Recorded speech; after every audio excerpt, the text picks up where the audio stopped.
প্রভু যীশু তার বাক্যের মধ্যে দিয়ে বলছেন, আমি তোমাদের বলছি, কি খাবে বলে বেঁচে থাকার বিষয় অথবা কি পড়বে বলে দেহের বিষয়ে চিন্তা করো না। জীবনটা কেবল খাওয়া এবং পড়ার বিষয় নয়। আকাশের পাখিদের দিকে তাকিয়ে দেখো, তারা বনেও না, কাটেও না, আর গোলাঘরে সঞ্চয়ও করে না, তথাপি তোমাদের স্বর্গীয় পিতা ঈশ্বর তাদের জন্য খাবার দিয়ে থাকেন।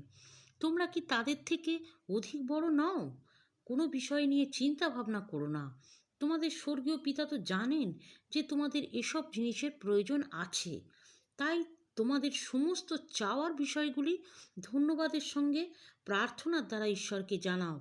ঈশ্বরের ক্ষমতার সামনে নিজেদেরকে নিচু করো, যেন ঠিক সময় তিনি তোমাদের উঁচু করেন।